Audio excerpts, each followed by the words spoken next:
चलो।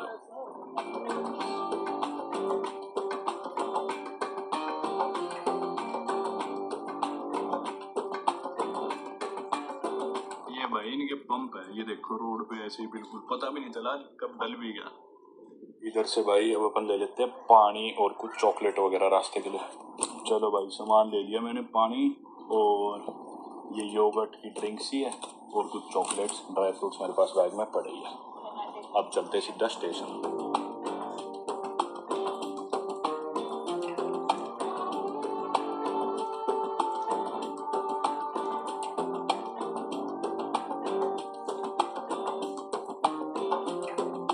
दोस्तों ये जो चट्टानिया पहाड़ आप देख रहे हो ना, ये यूँ समझ लो मोरिटानिया के लिए एक वरदान है। इस देश की ना काफ़ी हद तक इकॉनमी इन चट्टानों पर डिपेंड करती है, क्योंकि इनमें से निकलते हैं आयरन ओर रिजर्व्स, और उस आयरन ओर को जैसा मैंने बताया ये एक्सपोर्ट करते हैं। इसके अलावा फिशरीज और थोड़ा बहुत पेट्रोलियम है इनके पास जो ये एक्सपोर्ट करते हैं, और फिशिंग वगैरह के पोर्ट सारे नौद्वीपों में ही है। मेन इनकी इकॉनमी का जो सबसे बड़ा सोर्स हम कह सकते हैं ना, वो ये आयरन ओर रिजर्व्स ही है। अगर ये ना हो तो समझ लो देश खोखला हो जाएगा। रेलवे स्टेशन जो है वो शहर से लगभग आधा घंटा दूर है, और क्योंकि हम सामान वगैरह लेने लगे थे तो मैं 12 बज चुके हैं। ट्रेन का जो टाइमिंग है ना वो बहुत ही कंफ्यूजिंग है। आज के सूत्रों के हिसाब से पता चला कि ट्रेन यहाँ से चलेगी 12 बजे, तो मेरे को 12 बजे ही रेलवे स्टेशन पहुँचना पड़ेगा, मतलब 5 मिनट में पहुँच जाएंगे। लेकिन ये फिक्स नहीं है कि वो 12 बजे ही चलेगी, 12 के 1 बजे ही चलेगी। मेरे को नवादीपू से चले हो चुके हैं ऑलमोस्ट 50 घंटे मेरे होटल से निकले। मैं इस जर्नी में हूँ, ट्रेन जर्नी में, और उस दिन ट्रेन चलनी थी दोपहर के 1 बजे। मैं स्टेशन पहुँच गया 12:30 बजे, और ट्रेन आई 1 बजे नहीं, 1:30 बजे नहीं, 2 बजे नहीं, 4 बजे भी नहीं, 6 बजे भी नहीं, 9 बजे भी नहीं, 10:30 बजे भी नहीं। ट्रेन आई रात के 11:15 बजे।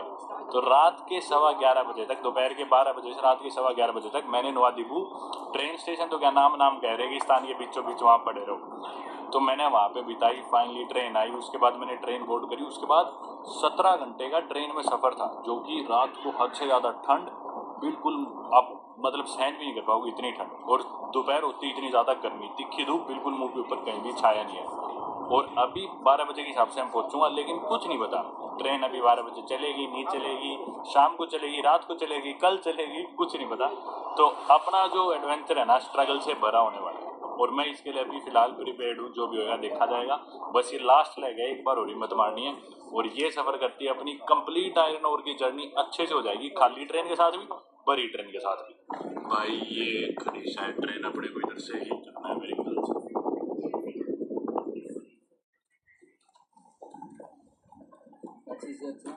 This is my train. Okay, ये ट्रेन है भाई।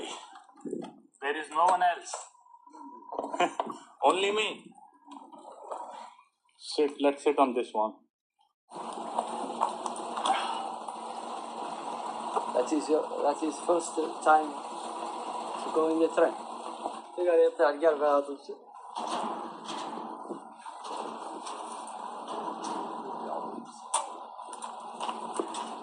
Take.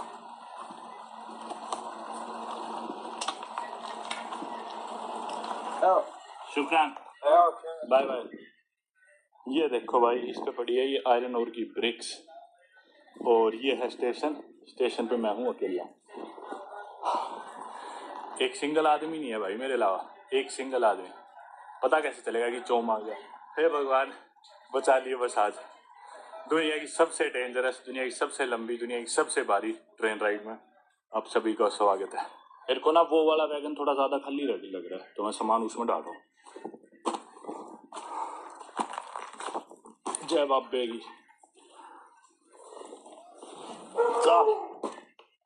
बस भाई अब एक ही उम्मीद कर सकता हूँ कि ये चल पड़े टाइम से, नौदीपू वाला काम ना हो, क्योंकि आज बहुत तीखी धूप है, और इधर कोई छाया का ऑप्शन भी नहीं है कि भी कोने में कहीं घुस जाऊँ, छाया है ही नहीं। भाई कसूता एडवेंचर होने वाला है आज तो।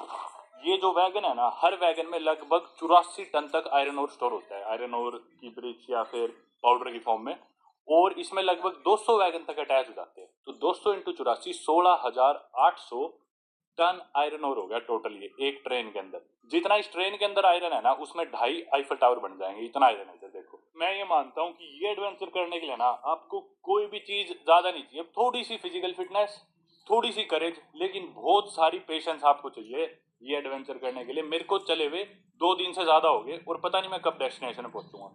पेशेंस के बिना, सब्र के बिना आप ये कर ही नहीं सकते भाई, क्योंकि कोई टाइमिंग नहीं है ट्रेन का, पता नहीं ट्रेन रुकेगी चलेगी, कहाँ रुक जाए क्या हो जाए। अगर आप में सब्र नहीं है ना तो आप एंक्शियस हो जाओगे, पता नहीं आपको एंग्जाइटी हो जाएगी, क्योंकि सारा रेगिस्तान के बीचों बीच आप चलोगे, कोई हॉस्पिटल नहीं आनी, कोई दुकान नहीं आनी। अगर आपने कहीं भी अपना सब्र खो बैठा ना तो भाई आप दिक्कत में पड़ जाओगे। अगर आप में पेशेंस है ना तो आप ये कर सकते हो आराम से, और मैं प्रिपेयर्ड होके आया था इस जर्नी के लिए पूरी पेशेंस के साथ, तो इसलिए मैं ये कर पा रहा हूँ और मुझे लग रहा है पूरी भी कर दूंगा। क्योंकि भाइयों टाइम का कोई हिसाब किताब नहीं है, कुछ नहीं पता क्या होगा क्या नहीं होगा, कितनी भी तिखी धूप पड़ सकती है, कितनी भी ठंड हो सकती है, लेकिन सब चीज़ पास हो जाएगी कैसे ना कैसे। टाइम बीतेगा, रात की सुबह होगी, दोपहर की रात होगी, तो सब्र रखोगे तो सब हो जाएगा अपने आप। क्या हो गया, पिछली बार मैं आया था मिट्टी भर की शरीर में, क्या हो गया, मिट्टी जो सारी बार मिट्टी में ही खेल ले। अब ज़्यादा आयरन और लोहा चला जाएगा, कोई नहीं, जिम में भी लोहे के साथ ही खेलते। तो ज़्यादा ना दिमाग में मत लो इसे, और जितना ज़्यादा डरोगे ना, हो सारा रेगिस्तान के बीचों बीच ऐसे कुछ हो गया, ये हो गया, क्या हो गया, रोज़ थोड़ी करना है अपने को, एक बार करना है ज़िंदगी में, कुछ नहीं होना, और अपना चिल रहो, रिलैक्स रहो। अब क्या हो जाएगा मेरे साथ, आ जाता खाना पीना मेरे पास है ही, 2 दिन तो मैं, अगर मेरे को कुछ भी ना मिले तो भी जिंदा रह जाऊंगा, इतनी मैं मदद ढूंढ ही लूंगा 2 दिन में, अगर कुछ भी हो जाए वर्स्ट केस में तो रिलैक्स रहो। पिछले पौने घंटे से इसी धूप में बैठा हूँ मैं, और अभी तो कोई नामो निशान नहीं है ट्रेन के हिलने का, चलने का। 1 बज चुका है, 1 से ऊपर हो गया थोड़ा सा, देखते भाई, अब तो सिर्फ उम्मीद ही कर सकते हैं अपन, अपने हाथ में तो कुछ है नहीं। बाकी ये पता नहीं आप लोग देख पा रहे हो नहीं देख पा रही है, जो सिल्वर जो पार्टिकल्स है यही आयरन ओर है, पता नहीं, नेकेड आई से तो मेरे को दिख रहे हैं क्लियरली, कैमरे में पता नहीं आ पा रहे नहीं आ पा रहे। ये मतलब देखो इतने सारे उड़ते हुए भी दिख रहे हैं, तो मैं यूँ सोच रहा हूँ यार ये ऐसे नाक के थ्रू बॉडी में जाते होंगे तो कितना हार्मफुल है, देखो इतना ज़्यादा ये ऐसे जाए तो। और जो लोग रेगुलरली कर रहे हैं तो उनके लिए तो यार ये सेहत के लिए बहुत ही ज़्यादा अनहेल्दी और हानिकारक है। ये देखो भाई एक इंजन आने लग रहा है, ये आगे जुड़ेगा शायद इसके ट्रेन के। मैं ट्रेन के आगे आगे ही बैठा हूँ, मतलब देखो इधर ही ये जुड़ने लग रहा है, पीछे देखोगे तो भाई दूर तक ये वैगन जाने लग रहे हैं, और मेरे ख्याल से अभी और भी वैगन अटैच करेंगे। पिछले 1.25 घंटे से इस धूप में पड़ा हूँ ऐसे ही मुर्दा लाश की तरह, और तपती धूप में परेशान हो लिया, चल पड़ो यार। काश ना पता है क्या हो, एक ना मैं बटन दबाऊं और ये ना ऊपर से ऐसे ढक जाए और इसका कैबिन बन जाए, और जैसे ही ढके उसके अंदर लगे खूब सारे एसी, वो एसी अपने आप स्टार्ट हो जाए, ये आयरन और के पत्थर बन जाए एक बिस्तर, लग्जरी बिस्तर, बढ़िया गद्देदार और तकिए, और टाइम टू टाइम आती रहे ड्रिंक्स, शिकंजी बिल्कुल चिल्ड, अपना शिकंजी पियो, और जैसे ही चोम शहर आने वाला हो बटन दबाओ, दोबारा छत खुले और वापस इधर से नीचे उतर जाओ। पर ऐसा होने नहीं वाला यार, तड़पते रहो इस तिखी धूप में। हाय हाय, हवा चल पड़ी, जैसे ही मैंने वीडियो स्टार्ट करी हवा चल पड़ी थोड़ी सी, बहुत आराम आया यार। और कुछ नहीं कर सकते भाई, आप लोग सोच रहे हो क्या बकवास कर रहे हैं रेगिस्तान में, बड़ा बड़ा पागल हो गएगा, पर यार बोर हो रहा हूँ ऐसे ना, आपसे बात करता हूँ तो मन लगा रहता है, कुछ ना कुछ बात मन में आए फिर बोलते रहो, अकेले फिर बना ये रिकॉर्ड ना करूँ ना बोल दूँ ना तो बिल्कुल ही बोर हो जाऊँ।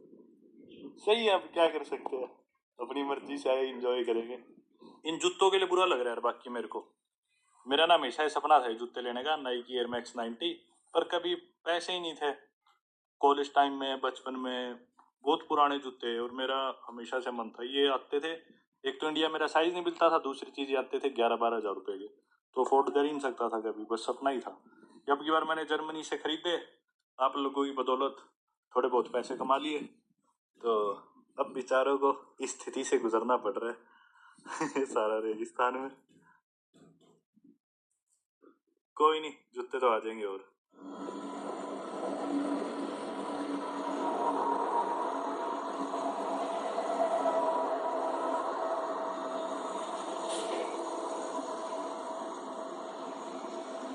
ओ भाई साहब ये देखो, ये वो खल्ली वाली ट्रेन है जिसमें मैं कल आया था, ये नुआदीबू जो सेकंड लार्जेस्ट सिटी है मोरिटानिया की, उधर ही ये सारा आयरन और खाली करके आई है, अब ये लद के दोबारा ये ट्रेन निकलेगी। गिनते जाना भाई, आप देख लो कितने वैगन ऑलरेडी हो चुके हैं, और देखते जाओ बस, खत्म ही नहीं होने लगी।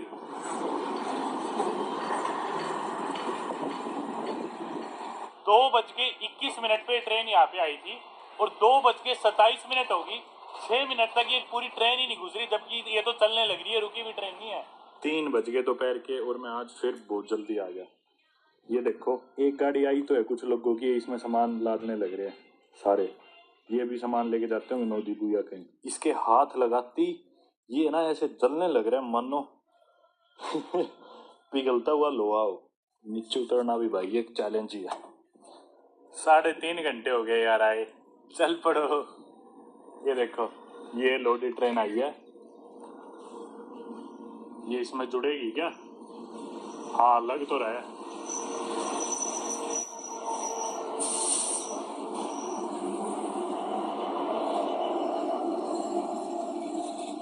इसमें देखो इसमें पाउडर है सिर्फ आयरन ओर का, अपनी वाली में ब्रिक्स और पाउडर मिक्स है।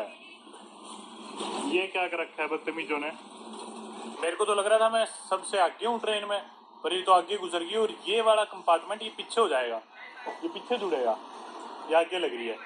ये लोग अपना प्रे करने लग रहे हैं भाई, यहाँ पे ना धार्मिक बहुत ज्यादा है। हर बार मतलब प्रे करने लग जाते, दिन में 5 बार प्रे करेंगे, टाइम होते ही अपना लग जाएंगे। ये ट्रेन रुकी आगे जाके, अब ये कंपार्टमेंट उसमें अटैच होगा। ये देखो होगी भाई अटैच ही है उसके, एकदम खुड़का सा हुआ, चल सकती है अब किसी भी सेकंड। ये पानी की बोतल जो मैं लाया था ना, ये बिल्कुल एकदम बर्फ दी थी दुकान वाले ने, बाकी तो चलो फिर भी थोड़ी कम ठंडी थी। ये भी मैंने पानी पिया और यूँ लग रहा था मानो बॉइलिंग वाटर पी लिया है, इतना गर्म हो रखा है पानी। बाकी जो बोतल है उनका तो पता नहीं क्या ही हाल हो चुका होगा।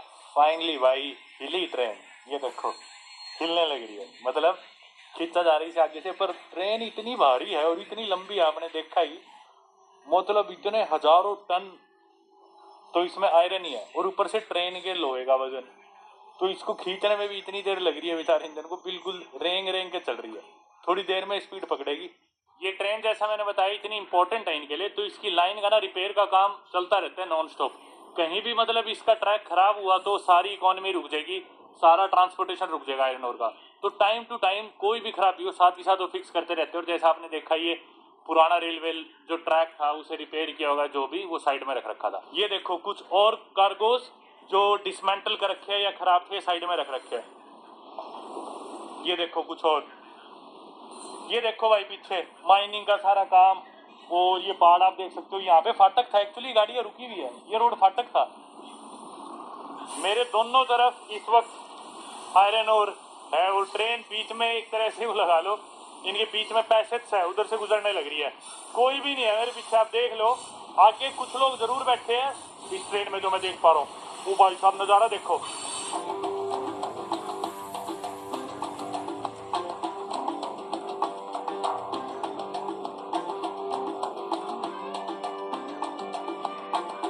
ट्रेन को चलते हुए सिर्फ 5 मिनट हुए और ऑलरेडी मेरे पूरे कपड़े और मेरा फोन, इवन मोबाइल का जो चार्जिंग जैक होता है उसमें भी आयरन और मिट्टी भर चुकी है।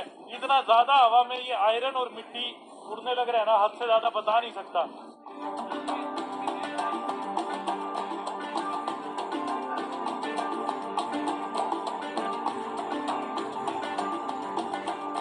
दोस्तों मॉरिटानिया जो पूरा देश है ना वो ऐसे ही डेजर्टेड है। सबसे ज्यादा सहारन कंट्री आप कह सकते हो मॉरिटानिया को, क्योंकि 90 से ज्यादा % इसका लैंड सिर्फ रेगिस्तान है या डेजर्ट है। बहुत झटके भी देने लग रही है ट्रेन, जैसे ही थोड़ा भी ब्रेक लग रहा है आगे पीछे हो रही है। तो ना के बराबर पानी है इनके पास, सिर्फ एक नदी है वो भी साउथ में सेनेगल के साथ भी शेयर करते हैं, सेनेगल रिवर जिसका नाम है। और इनकी मोस्टली पॉपुलेशन भी इधर नहीं रहती, साउथ की तरफ ही रहती है मोस्टली सारी पॉपुलेशन। और ये इलाके ऐसे खाली पड़े, पूरा रेगिस्तान है सारा। मॉरिटानिया का एरिया ना 10 लाख किलोमीटर स्क्वायर है, लेकिन इनकी पॉपुलेशन की बात करें तो सिर्फ 44 लाख है। मतलब आप हिसाब लगा सकते हो इतने ज्यादा एरिया में सिर्फ 44 लाख लोग। इसलिए मॉरिटानिया दुनिया की one of the least densely populated countries में से भी एक है, और इनफैक्ट ये वर्ल्ड की लीस्ट विजिटेड कंट्रीज में से भी एक है। ना के बराबर टूरिस्ट आते हैं यहाँ पे, क्योंकि बहुत एक्सट्रीम कंडीशंस है और टूरिस्ट के लिए कुछ करने को ज्यादा है नहीं इधर।